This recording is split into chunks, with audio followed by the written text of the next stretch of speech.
தால பலன்கள் ஜாஸ்தியா இல்லை யாகத்தால பலன்கள் ஜாஸ்தியா? யோகத்தால் பலன்கள் ஜாஸ்தி. யாகத்தால் ஒரு அடையாளம் தான். அவர் கொளுத்திட்டு அவருக்கு தான் பலன் ஜாஸ்திக்கு. யார் யாக நர்த்தனார அவருக்கு பலன் உண்டு.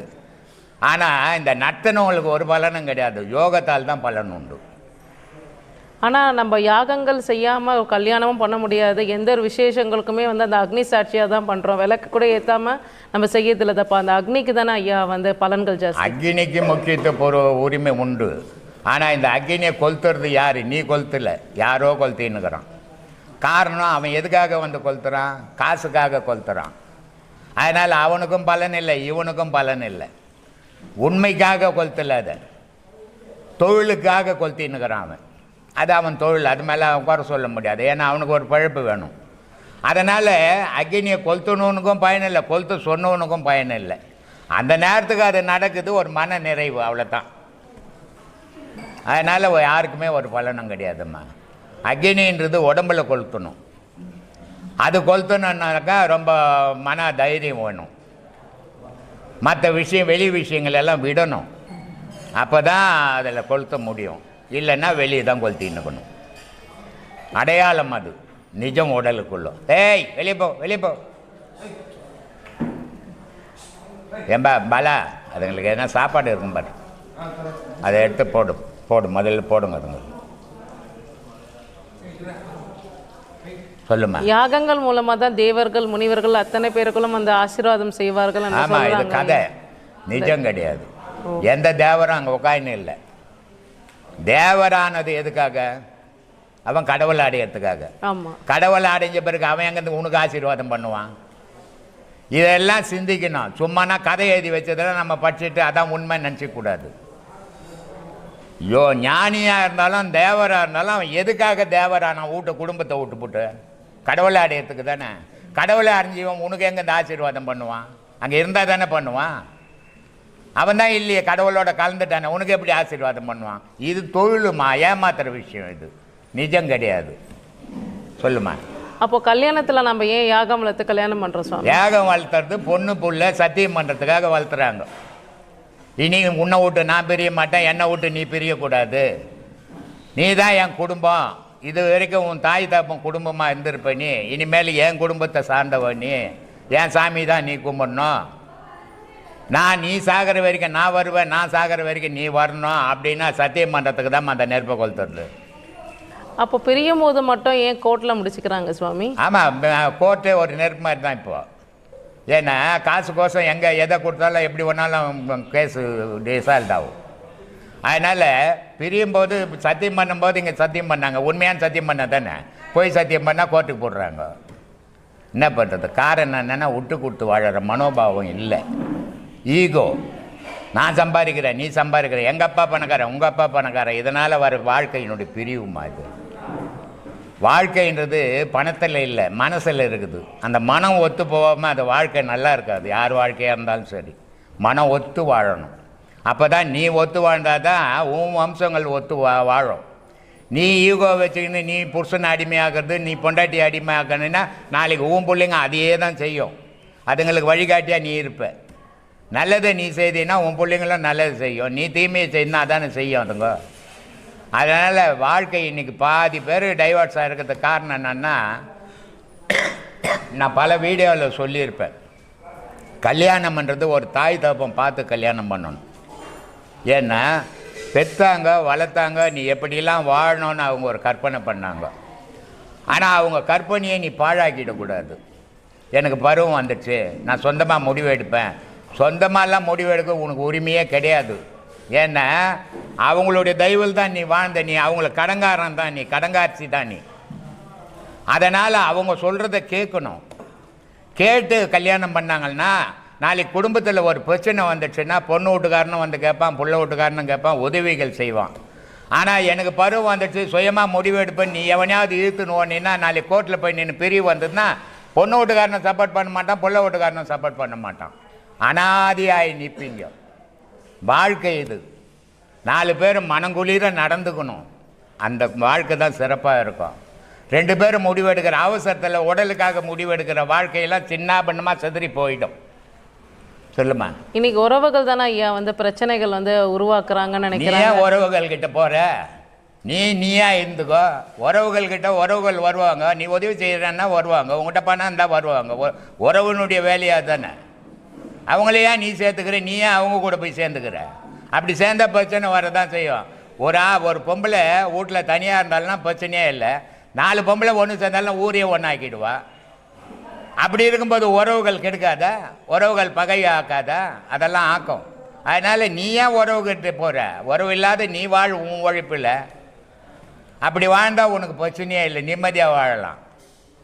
நீ உன் வீட்டு சம்மந்தப்பட்டவங்கள 4 பேரை வர வைப்ப, சந்தோஷமாக சாப்பாடு கீப்பாடு அதை இதெல்லாம் செய்து போடுவேன். உன் புருஷன் வீட்டிலேருந்து 2 பேர் வந்துட்டாங்கன்னா குண்டானை தூக்கி டமால் டிமில்னு போடுவேன். அப்போ உன் புருஷனுக்கு பிரச்சனை வரும். இது மாதிரி உறவுகள் நடந்துன்னுக்குது இன்றைக்கி. யார் இருந்தாலும் நமக்கு உறவு தானேன்னு போனீங்கன்னா பிரச்சனையே இல்லை. என் உறவு தான் முக்கியம், உன் உறவு தான் முக்கியன்னும் போது அங்கே பிரச்சனைகள் வளரதான் செய்யும். பொது மனோபாவம் போனோமா, சுய மனோபாவம் இருந்ததுன்னா இந்த மாதிரி பிரச்சனைகள் வரும். பிரமாதம் ஐயா, ரொம்ப நன்றி. சொல்லுமா. இப்போ அந்த காலத்துல எல்லா பிரச்சனைகளுக்குமே வந்து இந்த கடவுள் சாட்சியா நீங்க சொன்ன மாதிரி அந்த அக்னி சாட்சியா நம்ம பண்றோம். ஆனா இன்னும் இந்த பிரிவுகள் வராம இருக்குது. அப்ப பிரிவுன்றது இந்த மாதிரி கோட்டுன்றது ஒரு முடிவு இல்லை. இப்போ அன்னைக்கு பண்ணான்னா அது உண்மை சத்தியத்துக்கு பண்ணோம். அன்னைக்கு திருமணம் நடந்தது வாழ்க்கைக்காக நடந்தது. இன்னைக்கு வாழ்க்கைக்காக நடக்கலை, பகட்டுக்காக நடக்குது. பகட்டுக்காக நடக்கிற திருமணம்லாம் கோர்ட்டில் தான் போய் முடியும். வாழ்க்கைக்காக பண்ணுற திருமணம் தான் வாழ்ந்து முடிப்பாங்க. அதனால் அன்னைக்கு வாழ்ந்ததெல்லாம் வாழ்க்கைக்காக வாழ்ந்தாங்க. இன்றைக்கி வாழாதெல்லாம் பகட்டுக்காக வாழ்கிறாங்க. எந்த வீட்லையாவது இப்போ நீ 2 புள்ள வச்சுக்கிற, நான் 2 பொண்ணு வச்சுக்கிறேன். உன் பிள்ளைக்கு பொண்ணு கேட்க வரும்போது நீ என்ன கேட்குற? பொண்ணு நல்ல பொண்ணா, ஆமாம், நல்ல குடும்பத்துக்கு ஏற்ற பொண்ணா, நல்ல குடும்பமாக அதையே பார்க்குற? போனவொடனே எத்தனை சவரம் போடுவேன், கார் வாங்கி கொடுப்பியா, பங்களா வாங்கி கொடுப்பியா, வீடு வாங்கி கொடுப்பியான்னு வியாபாரம் பண்ணுறாங்க போய். அப்புறம் அந்த வாழ்க்கை எப்படி நல்லா இருக்கும்? சரி, பொண்ணு வீட்டுக்காரன் கடை வாங்கி நம்ம பொண்ணு நல்லா இருக்கணும்னு வாங்கி வச்சுட்டான்னா அவன் கடைசியில் அந்த கடனை கொடுக்க முடியாது, தூக்கு மாட்டின்னு சாவறான். அப்போ மரும்புள்ள என்ன பண்ணுறான்? நம்மளால் தான் நம்ம மாமியார் வீடு கெட்டுதுன்ட்டு மாமியார் வீட்டுக்கு மரும்புள்ள போயிடுறான். அம்மா அப்பாவை அனாத ஆசிரமத்தில் சேர்த்துட்றான். இதெல்லாம் நடந்துக்கணுக்குது.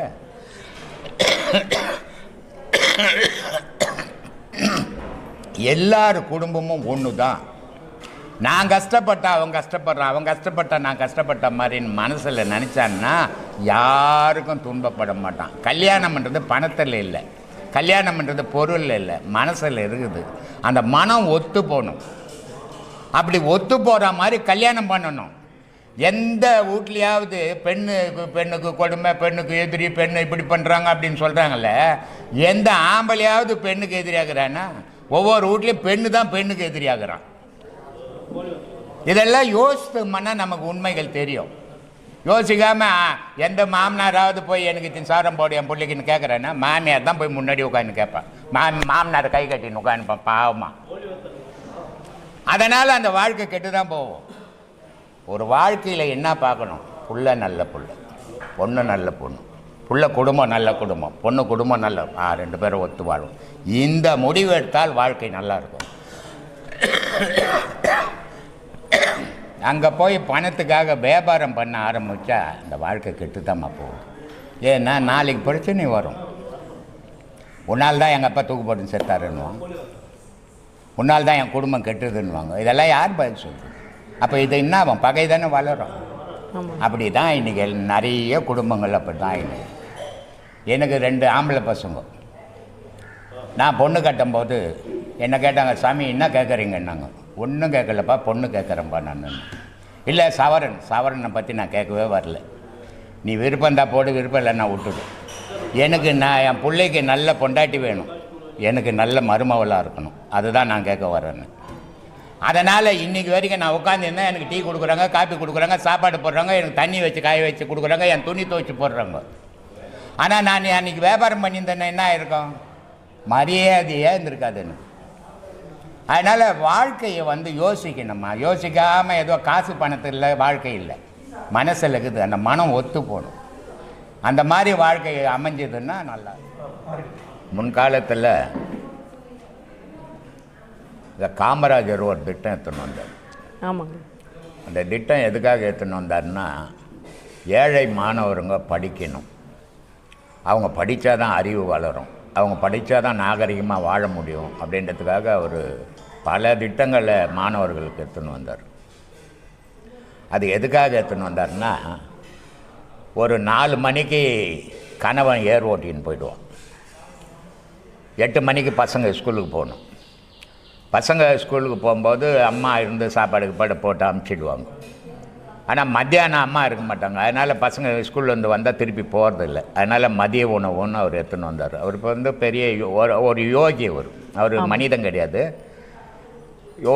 காமராஜர் வந்து ஒரு யோகி.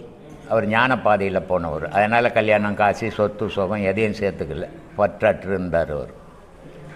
ஆனால் அப்படி போன ஆம்பளைக்கு 8 மணிக்கு பொம்பளை கஞ்சி எடுத்துன்னு போவாள். அந்த கஞ்சியை ஊற்றிட்டு அந்த ஆம்பளை ஏறு விழும்போது இவன் அண்டை கழிப்பாள். அதே மாதிரி அறுப்பாக இருக்கும்போது பொம்பளை அறுப்பாக இருப்பாள், செம தூக்குவாள், வரப்பு தாண்டி போவாள். அப்படி தாண்டி போகும்போது 9 மாதம் புள்ளதாச்சி கூட அப்படி தூக்கின்னு போனாங்க. அதனால் டெலிவரி ஆகும்போது ஒரு 2 மணி நேரத்துக்கு முன்னே இடுப்பு வலி வரும், எத்தனை போய் சேர்த்தா வீட்லேயே டெலிவரி ஆகிடும். ஆனால் இப்போ டெலிவரி யாருக்கானா ஆகுதா பார்த்தியா? எல்லாருக்கும் ஆப்ரேஷன் ஆகுது. இதுக்கு காரணம் என்னன்னா, நோவாமல் டேபிள் சேர்லேயே உட்காந்துங்கிறாங்க. உடம்பு அசைவே கிடையாது, உடம்பு உழைப்பே கிடையாது. நம்ம பொண்டாட்டிக்கு உடம்பு கொஞ்சம் அசையுதுன்னுட்டு இது மிக்ஸி வாங்கி கொடுத்துட்டான். அப்போல்லாம் மிளகா அரைச்சாங்க. நம்ம பொண்டாட்டிக்கு கொஞ்சம் உடம்பு வலியாக இருக்குதுன்னு சொல்லிவிட்டு கிரைண்டர் வாங்கி கொடுத்துட்டான் இல்லையா? துணி துவைச்சா இடுப்பு வலி எடுக்குதுன்னு வாஷிங் மிஷின் வாங்கி கொடுத்துட்டான். அப்போது பொம்பளைங்களெல்லாம் ஆம்பளைங்க கெடுத்துட்டாங்க. பொம்பளைங்களும் அதுக்கு ஏற்ற மாதிரி என்ன பண்ண, ஆஹா நம்ம புருஷன் நல்ல புருஷன் இதெல்லாம் வாங்கி கொடுக்குறாருன்னு இவங்க உடம்பை கெடுத்துக்கினாங்க. இன்றைக்கி எந்த பொம்பளை டெலிவரிக்கு போனாலும் ஆப்ரேஷன் தான் ஆகிப்போச்சு. அப்போ வீட்லேயே டெலிவரி ஆச்சு. காரணம்னா உழைப்பு அப்படி இருந்தது. இன்றைக்கி வருமானங்குது, ஆனால் உடல் உழைப்பு கிடையாது. மன ஓச்சல் இருக்கும், ஆனால் உடல் உழைப்பு கிடையாது. அப்படிப்பட்ட காலத்தில் ஆரோக்கியமாக எங்கேருந்து இருக்கிறது? இதெல்லாம் நம்ம யோசிக்கணும். ஏன் நமக்கு ஆரோக்கியமாக இல்லை? அப்போ இருந்தவங்க ஏன் ஆரோக்கியமாக இருந்தாங்கன்னு யோசித்தா தான் நமக்கு தெரியும். யோசிக்காமல் நம்மளையே நம்ம யோசித்துட்டோம்னா விடை கிடைக்காது. சொல்லுமா? கடவுள் என்ற பொருளை இருக்குது, ஆனால் நம்ம அதை தேடினதும் கிடையாது, அதை அறிஞ்சதும் கிடையாது. இப்போ இந்த ஆசிரமத்துக்கு வந்து நம்ம கொடுக்குற பாடத்தில் அதை தேடிக்கணும் இருக்கிறோம், அதை அறியணும்னு முயற்சிகளும் பண்ணிக்கிட்டு இருக்கிறோம். ஆனால் ஒரு நாளைக்கு அதை அறிஞ்சிடுவோம். அதை அறியும் போது தான் நமக்கு தெய்வத்தினுடைய உண்மையெல்லாம் விளங்க ஆரம்பிக்கும். அப்போ அந்த தெய்வத்துக்கும் நமக்கும் என்ன உறவு இருக்குது, ஏன் தெய்வத்தை நம்ம வழிபடணும், நம்ம எங்கிருந்து வந்தோம், எதோட சேரணும் அப்படின்றதெல்லாம் அப்போ தான் புரியும் நமக்கு.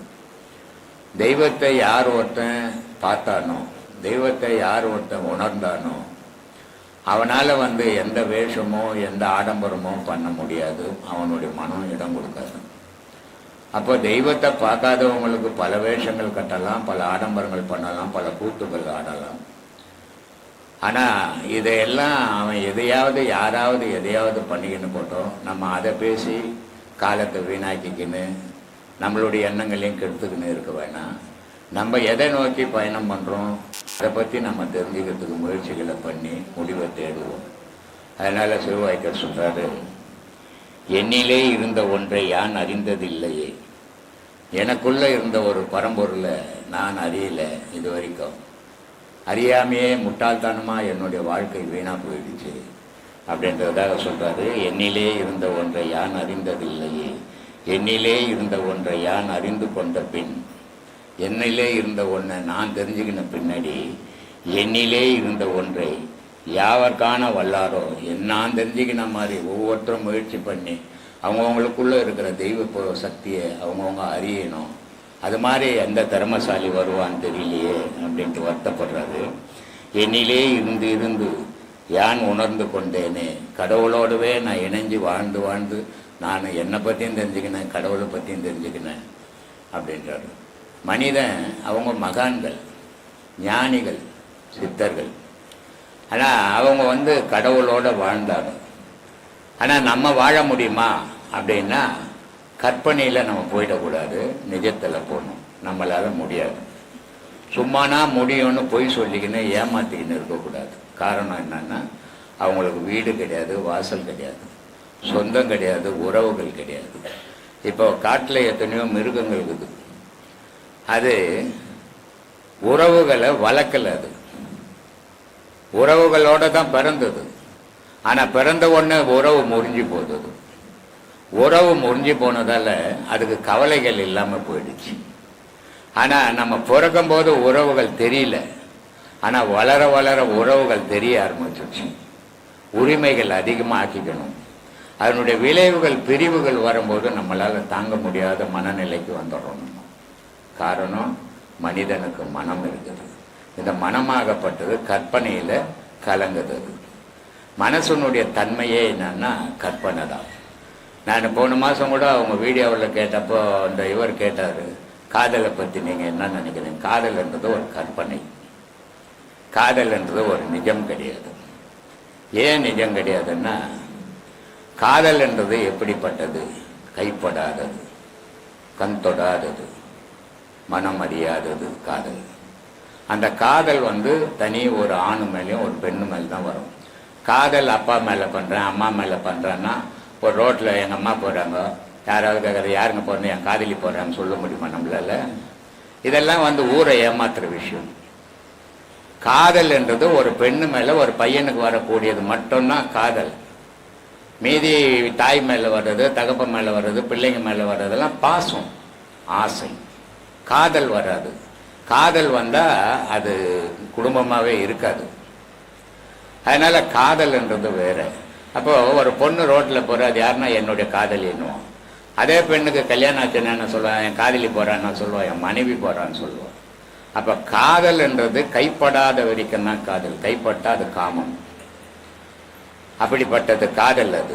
அதனால தான் காதல்ன்றது பொய்ன்றது. இதை கண்ணதாசன் ரொம்ப அழகாக ஒரு பாடலில் சொல்லியிருப்பார். பாயில் படுத்து நோயில் விழுந்தால் காதல் காணல் நீரேன்னு இல்லாதது. ஆனால் இருக்கிற மாதிரி கற்பனை பண்ணிக்கிறது. இப்போ சாதாரணமாக தலையில் முடி இருக்கிறது சகஜம். அதை போய் கரும் மேகம் பண்ணுவான், என்னென்னமோ வர்ணிப்பான். மூக்கை கேட்டால் மூக்கு சொல்லி ஒரு மூக்கை கேட்டால் மேரு மேடுன்னுவான். ஊழ தள்ளுற கண்ணை பார்த்தா கழல் விழின்னுவான். கருகாப்பல்ல பார்த்தா முத்து போல பல்லுன்னுவான். இது எல்லாமே ஒரு கற்பனை, நிஜம் கிடையாது. ஆனால் காதல்ன்றது ஒரு கற்பனையில் போடுறது. காதல்ன்றது எப்போ நிறைவேறும்னா மரணம் அடைஞ்சால் நிறைவேறும். ரெண்டு பேரும் கல்யாணம் பண்ணிக்காம மரணம் அடையணும், அதான் காதல். இப்போ தாஜ்மஹால் கூட காதல் சின்னம், அது காதல் சின்னம் கிடையாது. ஆனால் ஒரு பக்கம் காதல் சின்னம். ஏன்னா இது வரைக்கும் நீங்கள் கேள்விப்பட்டு இல்லாத விஷயத்த சொல்கிறேன். அது ஏன் காதல் சின்னம்னு சொல்கிறேன், ஏன் காதல் சின்னம் இல்லைன்னு சொல்கிறேன். காதல்ன்றது தாஜ்மஹால் மும்தாஜிக்காக ஷாஜகான் கட்டினது. அவன் கனவு மனைவி, குழந்தை குட்டி பெற்றவன். அப்போ மனைவிக்காக கட்டப்பட்டது காதல் சின்னம் இல்லை. ஆனால் அது காதல் சின்னம்னு சொல்கிறேன். ஏன்னா ஷாஜகானுடைய முந்தார தாயினுடைய பிள்ளை ரஹீம்ன்றவன் ஒருத்தன். அவன் ஒரு வேலைக்கார பொண்ணை காதலிக்கிறான். அந்த வேலைக்கார பொண்ணை காதலிக்கும் போது அவங்க அப்பா என்ன பண்ணிடுறான், இவனுக்கு அரசபை சூட்டனா அவன் சித்தி என்ன பண்ணிடுறான், நம்ம பிள்ளைக்கு அரசனா இல்லாமல் போயிடுவான் அப்படின்ட்டு ஷாஜகான் அவனை பிடிச்சி ரஹீமை உள்ளே போட்டு ஷாஜகானுக்கு பட்டம் சூட்டுவாங்க. ஆனால் உண்மையான அரசனாக வர வேண்டியவன் ரஹீம். அப்போ அந்த ரஹீமை உள்ளே போட்டதால் அவன் இருந்தாவே ஆபத்து, இவனுக்கு பதவி கிடைக்காதுன்றதுக்கு அவனை கொல்ல சொல்கிறான் சித்திக்காரி. அப்போ அப்பங்காரன் கொல்றதுக்கு ஆர்டர் போடுறான். அந்த சாக போகிற நேரத்தில் இந்த வேலைக்கார பொண்ணு போய் அவனுடைய ட்ரெஸ் எல்லாம் கைட்டு இவன் போட்டுக்கணும், இவனுடைய ட்ரெஸ் எல்லாம் அவளை போட்டு அவனை வெளியே அமுச்சுட்டு இவளை சுட்டுறாங்க. அப்போ அதுதான் காதல். ஆனால் அவங்ககிட்ட வசதி இல்லை. ஷாஜகான் கிட்ட வசதிக்குது, ராஜாவாக இருக்கிறான். நினைவு சொன்ன அவனால் கட்ட முடியாது, இவனால் கட்ட முடியும். இவன் கனவு மனைவியோடு வாழ்ந்தான், அவன் காதலோடு வாழ்ந்தவன். அதனால் என்ன பண்ணிட்டான், அவன் ஒரு பேட்டர்ன் பண்ணிக்கின்னு எடுத்துக்கு தெரியுறான். அதுக்கு வசதிகள் இல்லை அவங்ககிட்ட. அப்போ இங்கே மும்தாஜி செத்த உடனே இவன் சொல்கிறான், கிரேக்க நாட்டு சிற்பிக்கிட்டெல்லாம் சொல்கிறான், இது மாதிரி ஒரு காதல் சின்னம் கட்டி கொடுத்தா உங்களுக்கு என்ன தேவையை கொடுக்குறன்னும் போது கிரேக்க நாட்டு சிற்பிங்கெல்லாம் மாடல் காட்டுறாங்க. ஆனால் அந்த மாடலை காட்டி இவன் ஷாஜகானுக்கு பிடிக்கல. அப்போது இவன் யாரும் மானா போடாட்டுன்னு விட்டுட்டு உட்காந்துடுறான். கவலை இல்லை, நம்மளால் கட்ட முடியலையேன்ட்டு. அந்த நேரத்தில் இவன் நிற்கிறான் வீட்டு வாசப்படியில். காவலங்கிட்ட சொல்கிறான், இது மாதிரி நான் ஒரு பேட்டர்ன் வச்சுருக்கிறேன், அந்த பேட்டன் மன்னர் பார்த்தாருன்னா கட்டுக்குவார் அப்படின்ட்டு. இல்லை பார்க்க மாட்டார். இல்லை நீ போய் சொல்லுவார். போய் சொல்லும் போது எப்படி இருக்கிறான் ஆள், அழுக்கு துணியுமா ஒரு ஏதோ ஒரு துணி போட்டு ஒரு பொம்மை மூடி வச்சிருக்கிறான். சரி வர சொல்கிறான்னா உள்ளே பார்த்தா தாஜ்மஹாலுடைய பேட்டன். அந்த தாஜ்மஹாலினுடைய பேட்டனு ஷாஜகானுடைய அரசபையில் அவனுடைய பணத்தை உபயோகப்படுத்தி இவனுடைய காதலிக்காக சின்னம் கட்டணும். அதான் காதல் சின்னம். ஆனால் இது வெளி உலகத்துக்கு வராமல் போச்சு. அப்போ இந்த காதல் சின்னம் கட்டின உடனே ஷாஜகான் கேட்குறான், உனக்கு என்னடா வேணும், இவ்வளோ பெரிய அழகான மாளிகையை கட்டி கொடுத்துக்கிற உலகம் வைக்கிற மாதிரி உனக்கு என்ன வேணும்னு கேட்குறான். உனக்கு எது வேணும்னாலும் கேளு. ஏன்னா இவனுக்கு அண்ணன் தெரியாது. உனக்கு எது வேணும்னாலும் கேளு. அவன் சொல்கிறான், எனக்கு எதுவுமே வேணாம், இதில் ஒரு வாட்ச்மேன் வேலை கொடுத்தா போதும்ன்றான். ஏடா இவ்வளோ பெரிய வேலையை செய்யட்டும் வாட்ச்மேன் வேலை கேட்குறானேன்னு அவனுக்கு ஆச்சரியமாக இருக்குது. அப்போ வாட்ச்மேன் வேலையை கொடுக்குறான். டெய்லி ஷாஜகான் அந்த இதுக்கு மசூதிக்கு வர்றதுக்கு தாஜ்மஹாலுக்கு வர்றதுக்கு முன்னாடி இவன் தொழுகை நடத்துகிறான். இவன் தொழுகை நடத்தும் போது ஒரு நாள் ஷாஜகான் வந்துடுறான்.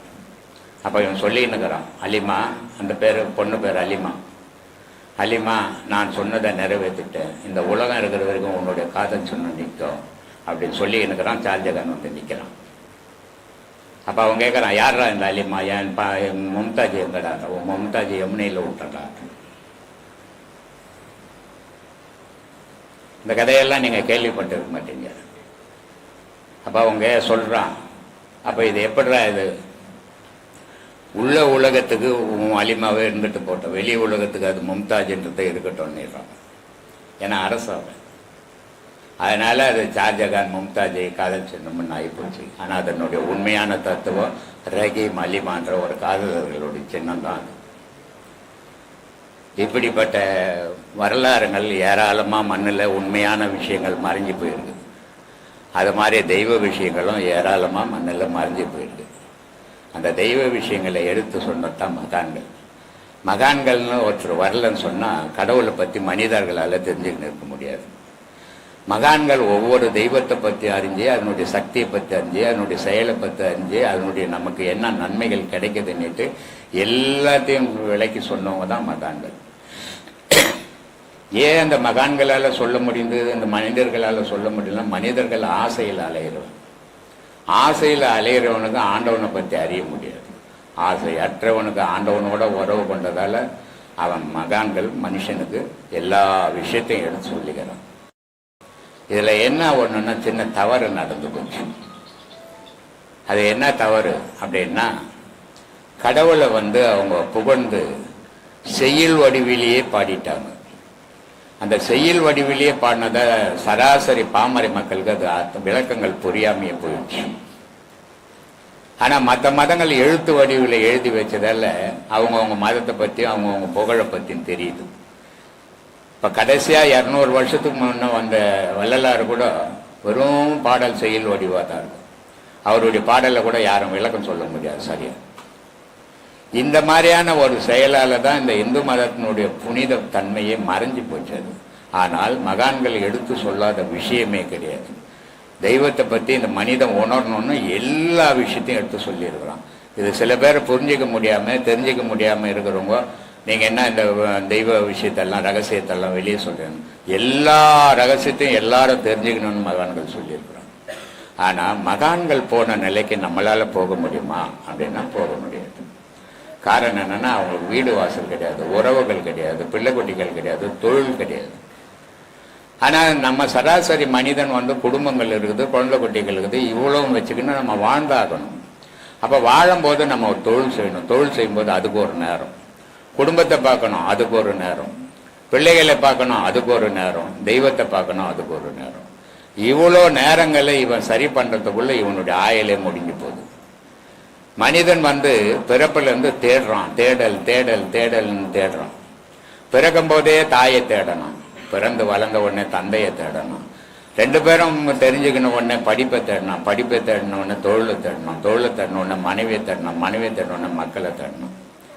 இதுக்குள்ளே இவனுடைய ஆயலே முடிஞ்சு போகுது. ஆனால் இவன் எதை தேட வந்தானோ அதை மறந்துட்டான், தேட வேண்டியதை இழந்துட்டான். தேவையற்றதெல்லாம் தேடிக்கணும் உறவுகள். ஆனால் அந்த உறவுகளால் இவனுக்கு கிடைச்ச மிச்சம் என்னன்னா துன்பம்.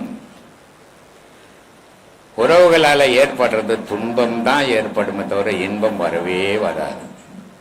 10% உறவுகளால் இன்பம் வருதுன்னு சொன்னால் 90% துன்பங்கள் தான் வரும். ஒரு மனிதன் இருக்கும்போது கொடுத்தா அவன் நல்லவன், இல்லாத போது இல்லைன்னுட்டான்னா அவன் கெட்டவன். இது இயற்கையான விஷயமாகி போச்சு இந்த உறவுகள் கிட்ட. நேற்று இருந்தது கொடுத்தான், இன்னைக்கு இல்லைன்றான்னு எடுத்துக்கவே மாட்டான்.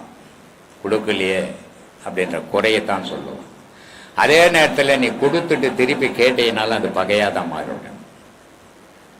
இதுதான் இந்த உறவுகளினுடைய நிலை. அதனால தான் சொன்னான், கடன் கொடுத்தா கூட நீ அடுத்தவனுக்கு கூட உறவுக்கு கொடுக்காதேன்னா.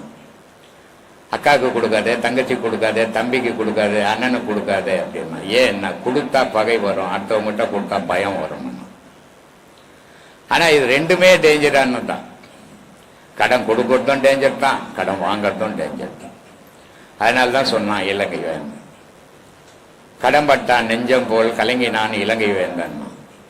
நம்ம வீட்டில் ஒரு சாவு நடந்து போச்சுன்னா கூட ஒரு 3 மாதம்தான் துக்கம் இருக்கும். அதுக்கப்புறம் நம்ம எப்போதும் மாமல் வாழ்க்கைக்கு வந்துடுவோம். ஆனால் கடன் வாங்கிட்டீங்கன்னா ஒவ்வொரு முறை கடன்காரன் எதிர் வரும்போதும் யமம் வர மாதிரியே இருக்கும், ஒரு பயம். அதனால முடிஞ்ச அளவுக்கு நம்ம சீடர்களாக இருக்கட்டும், பொது மக்களாக இருக்கட்டும், யாராக இருந்தாலும் உங்களுடைய உழைப்பில் நீங்கள் வாழ கற்றுக்குங்க. உங்களுடைய உழைப்பை மீறி நீங்கள் ஆசைப்படும் போது கடன் வாங்க ஆரம்பிப்பீங்க. கடன் வாங்கும்போது துன்பங்கள் அதிகமாக சூழ்ந்துடும் உங்களை. உங்களுடைய உழைப்பே வீணாக போயிடும். உங்களுக்கே உதவாத எவனோ சாப்பிட்டு போவோம். இதை மறந்துடுங்க. இது மாதிரியான நிலைகள் எல்லாம் மகான்களுக்கு கிடையாது. மகான்களுக்கு இருந்ததால் இந்த மாதிரி நிலைகள் இல்லாததால் அவங்க தெய்வத்தோடவே உறவாடினாங்க. ஆனால் நம்ம இவ்வளோ சிக்கல்களை வச்சுக்கின தெய்வத்தோட உறவாடினோன்னா பெரும்பாடு. ஆனால் இதை தவிர வேற வழியும் கிடையாது. இதில் அதோட உறவாடித்தான் ஆகணும். இல்லைன்னா நீ பூமியில் பிறந்ததை வீணாக போயிடும், மிருகம் மாதிரி ஆகிடும், மனித மாதிரியே இருக்க மாட்டேன். மனிதன்ற ஒரு உடலுக்கு தான் தெய்வம்ன்றது ஒன்று தெரியும். மனிதன்ற ஒரு உடலில் தான் தெய்வ சக்தி இருக்குது. அந்த தெய்வ சக்தியை உணர்றதுக்கு மூலாதாரம்னு ஒரு பொருள் மனிதனுக்கு மட்டும்தான், அது மற்ற ஜீவராசி கிடையாது. அதனால அப்படிப்பட்ட தெய்வத்தை மனிதன் உணரலன்னு சொன்னால் அவன் மிருகமாகவே மாறிடுவான். அதனால தன்னை தான் அறியணும், தன்னையே தான் அர்ச்சனை செய்யணுன்ற திருமூலர். நீ வேற எங்கேயும் கோயிலுக்கு போய் எந்த சாமிக்கு அர்ச்சனை பண்ண வேண்டாடா, உனக்கு அர்ச்சனை பண்றான். நான் நல்லா சம்பாதிச்சேன், எங்கள் அம்மாவை காப்பாற்றினேன், எங்கள் அப்பாவை காப்பாற்றினேன், என் தங்கச்சியை காப்பாற்றினேன், என் தம்பியை காப்பாற்றினேன், என் குடும்பங்கள்லாம் காப்பாற்றினேன். ஆனால் இவ்வளோ நான் சம்பாதிக்கிறதுக்கும் இவ்வளோ பேரை காப்பாற்றுறதுக்கும் எது காரணமாக இருந்த பொருளை நான் ஒரு நாளும் நினச்சதில்லை. என் உடலில் உயிர்னு ஒன்று இல்லைன்னு சொன்னால் இவ்வளவு வேலையும் என்னால் செய்திருக்க முடியாது. அப்போ என்னை காப்பாற்றின்னு வந்த உடலில் நான் ஊரெல்லாம் காப்பாற்றினே தவிர என்னை காப்பாற்றின உயிரை நான் ஒரு நாளும் நினைக்கவே இல்லை. அப்போ என்னை காப்பாற்றின உயிரை நான் நினைக்கிறது தான் இந்த யோக பாடசாலை. இந்த யோகத்தால் மட்டும்தான் தன்னுடைய உயிரை தான் உணர முடியும், தன்னுடைய நினைவை தான் உயிரில் பதிக்க முடியும். அப்படிப்பட்ட யோகத்தை நீங்கள் சீரான முறையில் கை கொண்டு செய்துன்னு வந்தீங்கன்னா ஒரு நாள் அதனுடைய பலன் வீணாகவே ஆகாது. தெய்வம் எப்பவுமே நம்மளுடைய உழைப்பை எதிர்பார்க்கறதே கிடையாது. ஆனால் தெய்வத்தினுடைய அருளை நம்ம எப்பவுமே எதிர்பார்த்து வாழறோம். இது மனிதனுக்கு இயல்பு. ஏன்னா இயலாமை, இவன் மேலேயே இவனுக்கு நம்பிக்கை இல்லாத வாழத்தால இது மாதிரியான ஒரு செயல்கள் நடக்குது. நான் சம்பாதிக்கிறேன், என்னால் முடியும், நான் சாப்பிடுவேன் அப்படின்ற தைரியம் இல்லாதால கடவுளை கும்பிட்டா வருமா, இல்லை ஒரு உறவுகாரர்கிட்ட உறவு வச்சுக்கினா கிடைக்குமா அப்படின்ற மனநிலையில் வாழும்போது நம்ம அடுத்தவங்க தெய்வத்திலேயே வாழும். ஆனால் கடவுள் யார் தெய்வலையும் வாழ வேண்டிய அவசியமே கிடையாது. ஆனால் கடவுள் தெய்வத்தில் நம்ம வாழ்ந்தே ஆகணும். ஏன்னா நம்ம மனிதர்கள், அவங்க ஒரு கடவுள். கடவுளுக்கு இறப்பு பிறப்பு இல்லாத ஒரு கடவுள். நம்ம மனிதர்கள் இறப்பு பிறப்பு உள்ளவங்க. இந்த இறப்புக்கும் பிறப்புக்கும் இடையில இறைவனை பிடிக்கணும். அந்த இறைவனை பிடிக்கிறது தான் யோகமாகப்பட்ட பாலம். அந்த பாலத்து மேலே பயணம் பண்ணிங்கன்னா நீங்கள் கண்டிப்பாக ஒரு நாள் அதை அடைவீங்க. அதை அடையிறதுக்கு ஓயாத முயற்சிகள் பண்ணுங்க. அது நல்ல நிலைக்கு உங்களுக்கு போகும். முக்கியமான காரணம் இதில் ஒன்றே ஒன்று, எவ்வளோ பெரிய துக்கம் வந்தாலும் தள்ளாடிட மாட்டீங்க, எவ்வளோ பெரிய சந்தோஷம் வந்தாலும் ஆரவாரம் பண்ண மாட்டீங்க. அமைதியோடு வாழறதுக்கு வழிவகுத்து கொடுக்கறது இந்த யோக பாடசாலை தான். யோகம்தான் அதுக்கு வழி. மீதி எத்தனை கோடி தெய்வ வழிபாடு பண்ணிடலாம், அது அந்தந்த நிமிஷம்தான் அமைதி கிடைக்கும். நீ கோயிலை விட்டு வெளியே போனால் பழைய நிலைக்கு வந்துடுவோம். ஆனால் இது அப்படி கிடையாது. இது எப்பவுமே உன் மனசில் நிலையாக நிற்கக்கூடியது அமைதி. இந்த அமைதியை தேடி தான் மனுஷன் உலகம் ஃபுல்லாக அலையிறான். ஆனால் அது கிடைக்கல. காரணம் என்ன? அந்த அமைதின்றது உலகத்தில் இல்லை, கடவுள்கிட்ட இருக்குது. இன்பம் உலகத்தில் இருக்குது, துன்பம் உலகத்தில் இருக்குது. ஆனால் அமைதி ஆண்டவன்கிட்ட இருக்குது. அந்த ஆண்டவனை தேடி பயணம் பண்ணும்போது தான் நமக்கு அமைதி கிடைக்கும். அந்த அமைதி தான் நம்ம அமைதியான வாழ்க்கை வாழ வைக்கும். அதனால் அதை நோக்கி பயணம் பண்ணுங்க. அதனால் மகான்கள் சொன்னதெல்லாம் நம்ம எடுத்துக்கின்னு நம்மளால் முடியும் அப்படின்னு கற்பனைக்கு போயிடக்கூடாது. ஏன்னா அவங்களுடைய நிலை வேறு, நம்மளுடைய நிலை வேறு. அவங்களுடைய வாழ்வு வேறு, நம்மளுடைய வாழ்வு வேறு. அதனால் நம்ம வாழ்வுக்கு ஏற்ற மாதிரி நம்ம வாழ்வோம், தெய்வத்தையும் வழிபடுவோம். அந்த தெய்வ வழிபாடு நம்மளை ஒரு நல்ல நிலையில் நிறுத்தும். அதனால் அதுக்காக முயற்சிகள் பண்ணுங்க. வாங்க, யார் நல்ல கேள்வி கேட்குறவங்க வாங்க. ஐயா, நான் கோயம்புத்தூர்லேருந்து வரேங்க. நான் கோயம்புத்தூர்லேருந்து வரேங்க. சொந்த ஊர் வந்து திண்டுக்கல் மாவட்டம். திண்டுக்கல் மாவட்டம். எனக்குள்ள வந்து ஏதோ ஒரு சக்தி வந்ததை நான் உணர்ந்தேன். அதுக்கு வந்து தெளிவுபடுத்துறதுக்காக நான் இங்கே வந்திருக்கேன். உனக்குள்ள வந்த சக்தியை நீ தான் அறிய முடியும். அடுத்தவங்கள அதை அறிஞ்சேங்க, நான் அறிஞ்சேன். அவ்வளோதான். அப்போ நீ என்ன யோசிக்கணும்? நமக்குள்ள ஏதோ ஒரு சக்தி வந்திருக்குது, அதை நம்ம வழிபடணும், அது வழியில் போடலான்ட்டு. ஆனால் அதை எடுத்துக்கின்னு போய் எல்லாருக்கிட்டும் வெளியே கேட்கக்கூடாது. ஏன்னா இதில் ரெண்டு விஷயங்கள் இருக்குது. சில பேர் என்ன நினச்சிப்பாங்கன்னா, தனக்குள்ள ஏதோ ஒரு அபரிவிதமான சக்தி வந்துட்ட மாதிரியும், தான் நினச்சா எல்லாம் செய்கிற மாதிரியும் ஒரு பிரம்மை இது பேர், அதை உண்டாக்கிப்பாங்க. அது மாதிரி தெரிஞ்சு நிறைய பேர் ஏமாற்றுவாங்க. ஏன்னா என்கிட்ட கூட நிறைய பேர் ஃபோன் பண்ணுறாங்க, ஊரே அவங்கள கும்பிடுதான், ஆனால் அவங்க சூழ்நிலை சரியில்லையா, அது என்ன அது கும்பிடுறது. எனக்கு இது புரிஞ்சுதுங்க. அந்த மாதிரி எந்த ஒரு சக்தி உங்களுக்குள்ள கிடைச்சது, உங்களுக்கு தெரிஞ்சதுன்னு சொன்னால் அதை நீங்கள் வெளியே சொல்லக்கூடாது. உங்களோடவே அடக்கமாக இருந்தால்தான் அது பயன் தரும். வெளியே சொல்லி ஊரெல்லாம் சொல்லி நான் தான் பெரிய ஆளு, எனக்குள்ள ஒரு சக்தி வந்துச்சுன்னு இது எதுக்காக வெளியே சொல்லணும்?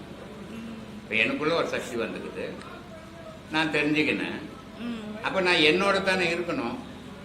நான் எதுக்கு போய் ஊரெல்லாம் சொல்லிக்கின்னு வரணும்? ஆனால் இதில் வந்து அப்போ ஊரெல்லாம் எனக்குள்ள ஒரு சக்தி வந்துக்குதுன்னு தெரியணுன்றதுக்காக தானே நான் சொல்லின்னு இருக்கிறேன். அந்த மாதிரியான செயல்பாடுகள் இருக்கக்கூடாது. அது கடவுள் வழிபாடு கிடையாது. பேய் ஒன்றா வரும், சக்தி எல்லாம் வராது. என்னுடைய இது சொல்கிறேன் நான். ஏன்னா கடவுள் சக்தின்றது அவ்வளோ விளையாட்டு விஷயம் இல்லை. என்ன நினைச்சிங்கன்னா கடவுள் சக்தி வந்துடுறது. பேய் சக்தி ஒன்றா வரும், கடவுள் சக்தி வராது. கடவுள் சக்தி வரணுன்னா கை காலில் இருக்கிற நகங்கள்லாம் சுருண்டு போய் அப்படியே கிடக்கிறான். வெறும் உடலில் எலும்பு மட்டும்தான் இருக்குது. கடவுள் மட்டும்தான் அவன் நினைப்பு. உலகத்தில் வேறு எந்த நினைப்பும் இல்லை. அவன் பார்க்க முடியாத கடவுளை ஊரெல்லாம் நம்ம ஏமாந்து வாய்ப்பு வந்துட்டோம்னா மண்ணை போடுறவனுக்கு நம்ம கடவுள் வந்து இறங்கிட்டு வரான். இதெல்லாம் ஒரு கற்பனை இல்லையா? இதெல்லாம் அடுத்தவங்களை ஏமாத்துறது இல்லையா? எனக்கு புரிஞ்சுதுங்க. அந்த மாதிரியான செயல்பாடுகள் இருக்கக்கூடாது. எனக்கு புரிஞ்சுதுங்க. ஆனால் இதுல இருந்து எனக்குள்ள தேடல்கள் ஜாஸ்தியாச்சு. எப்படி முடியுமோ அப்படியெல்லாம் தேடி கடைசியில இப்ப உங்ககிட்ட வந்தேன். எனக்குள்ள தடங்கள் நிறைய வந்துச்சுங்க. நான் இங்க வர்றதுக்கு நிறைய தடங்கள், கொஞ்சம் நஞ்சல நிறைய தடங்கள். வெள்ளிக்கிழமை நீங்க வந்து என்கிட்ட பேசுற மாதிரி எனக்கு ஒரு உணர்வு வந்துச்சு. இது மாதிரி ஏராளமான விஷயங்கள் நடக்குதுமா. ஆனா இதுக்கு காரணம் என்னன்னா உங்களுடைய நம்பிக்கை தான்.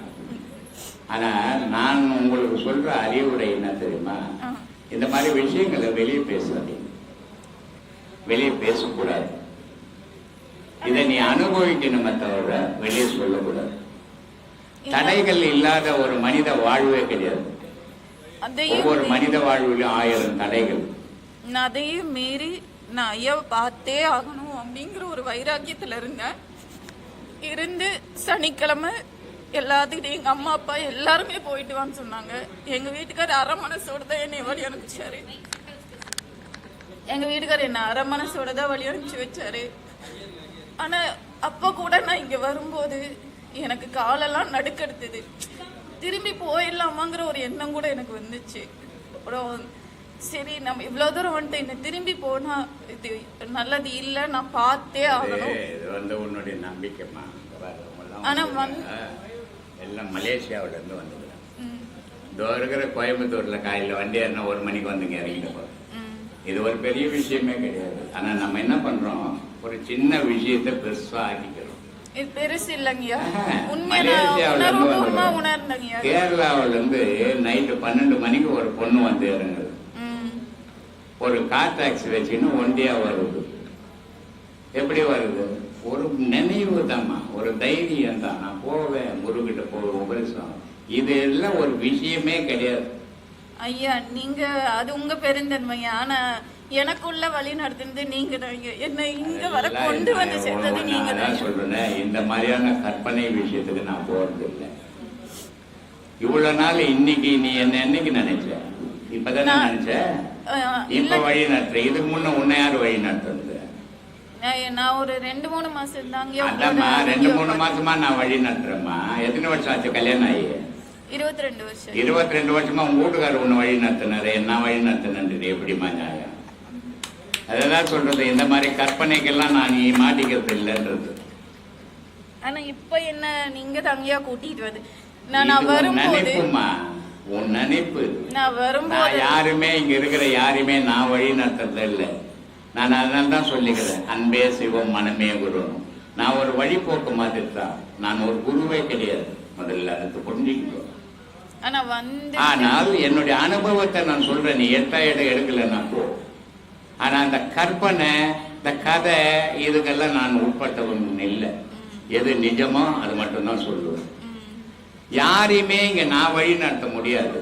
அவங்க மனம்தான் அவங்கள வழி நடத்தும். அவங்க மனம் இங்க போலான்னா தான் போவேன், இல்லைன்னா வரமாட்டேன். நான் நினைச்சு வா, நான் வந்துடுவியா? அதனால இதெல்லாம் சாத்தியம் இல்லாத விஷயங்கள். இந்த மாதிரி விஷயத்தெல்லாம் நான் அதை பெருசா எடுத்துக்கிறதே கிடையாது. நான் இந்த ஊருக்கு இப்பதாங்க புதுசா வரேன். நானு வரும்போது எனக்கு கொஞ்சம் பயம். இது என்னம்மா இந்தியாக்குள்ள தானம்மா இருக்குது? இருக்கீங்க இருந்தாலுமே என்ன இந்த ஊருக்கு, இந்த பக்கத்து ஊருக்கு போனா கூட புதுசு தான். அன்னைக்கு போறது, கல்யாணம் பண்ணிக்கிறது புதுசு தான்மா. இன்னும் 4 வாட்டியா கல்யாணம் ஆச்சு உனக்கு? ஒரு வாட்டி தானே ஆச்சு. எல்லாமே புதுசு. வாழ்க்கையில மரணமும் புதுசு, ஒரு வாரம் தான் நடக்கும். உலகத்துல நடக்கிற எல்லாமே புதுசுமா. ஜனனம் புதுசு, மரணம் புதுசு, கல்யாணம் புதுசு, எல்லாம் புதுசு. அதனால அது ஒரு பெரிய விஷயமே கிடையாதுமா.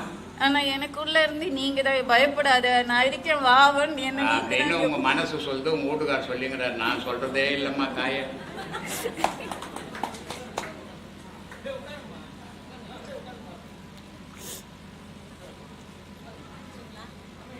அதுக்கப்புறம் கூட நான் உபதேசம் எடுத்துட்டேங்க. இன்னைக்கு உபதேசம் எடுத்து முடிச்சிட்டு கூட எனக்கு ஒரு கொஞ்சம் பயம் வந்தது.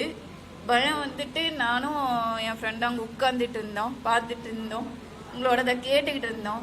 கேட்டுட்டு இருக்கும்போது அதுக்கு தகுந்த மாதிரி எனக்கு விளக்கம் கொடுத்தீங்க. எனக்கு ரொம்ப யூஸ்ஃபுல்லாக இருந்ததுங்க.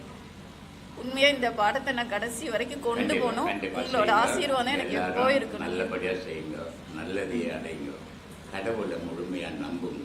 கண்டிப்பாங்க. என்னுடைய அறிவுரை நான் எல்லாருக்கும் சொல்றது அதுதான். உங்களை நம்புங்க, கடவுளை நம்புங்க. இது 2 பொருளும் நிஜ பொருள், மீதியெல்லாம் தோற்ற பொருள், பொய் பொருள் தான். அதனால கடவுளை நம்புங்க, நல்லா இருக்கு. ஐயா இன்னும் ஒரே ஒரு கேள்விங்க. இப்போ எனக்குள்ள என்ன தேடு அப்படின்னு சொல்லி நீங்க சொல்றீங்க, உன்னை தேடுன்னு சொல்லுவோம். அது எப்படின்னு எனக்கு நீன்றது யாருமா? உன் தலையாவும், கண்ணாவும், வாயாவும், மூக்காவும், கையாவும், காலாவும், வயிறா, எது நீ? நான் என்று எது நீ? எனக்கு தெரியலங்க. எனக்கு அதுக்கு விளக்கம் தேடிக்கினே இது தெரியும். அதை நீ தேடிக்கினே இருந்தீங்கன்னா ஒரு நாள் நீன்றது யாருன்னு தெரியும். ஒரு கை இருக்குது, ஒரு கால் இருக்குது, ஒரு தலை இருக்குது, ஒரு உடம்பு இருக்குது. இதுல எது நான்?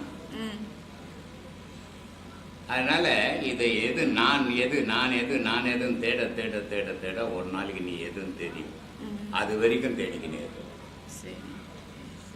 ரொம்ப நன்றிங்க. நன்றி.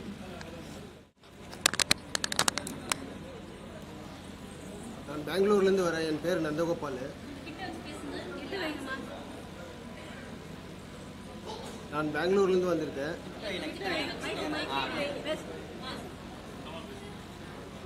ஆத்ம வணக்கம் சாமி. என் பேர் நந்தகோபால். நான் பெங்களூர்லேருந்து வந்திருக்கேன். பெங்களூர்லேருந்து வந்திருக்கேன். சாமியுடைய ஆசீர்வாதம் வாங்கிறதுக்காக இவ்வளோ தொலைவு வந்திருக்கேன். ஒரு வருஷமாக நான் இந்த யூடியூப்பில் பார்த்துன்னு இருக்கேன். என்னால் வர முடியல. இன்றைக்கி வரத்துக்கு கூட 4 பேர் உதவியால் தான் நான் இங்கே வந்திருக்கேன். அதனால் எனக்கு எதுவும் பேச தெரியாது. எனக்கு வெறும் ஆசீர்வாதம் வேணும். எல்லாம் உம்முடைய அருள் சாமி. பேச தெரிஞ்சாலும் பேச தெரியலனாலும் இறைவனுடைய அருளும் என்னுடைய ஆசீர்வாதமும் இந்த ஆசிரமத்தில் வந்த அத்தனை பேருக்கும் நிறைய உண்டு. எந்த மாற்றமும் இல்லை. பேசணும்னு அவசியம் இல்லை. பேசிதான் தெரிஞ்சுக்கணும்னு அவசியம் இல்லை. ஒரு சிலரை முகம் பார்க்கும்போது தெரிஞ்சிடும் இவங்க மனசுக்குள்ள இந்த கேள்வி இருக்குதுன்னுட்டு. சில பேர் முகம் பார்க்கும்போது இந்த பதில் இருக்குதுன்னு தெரிஞ்சுக்கணும். அவ்வளோ தெரிஞ்சிக்காம இல்லை, தெரிஞ்சுக்கிறோம். கண்டிப்பா இறைவனுடைய அருளும் என்னுடைய ஆசீர்வாதமும் உங்களுக்கு நிச்சயம் உண்டு. அல்ல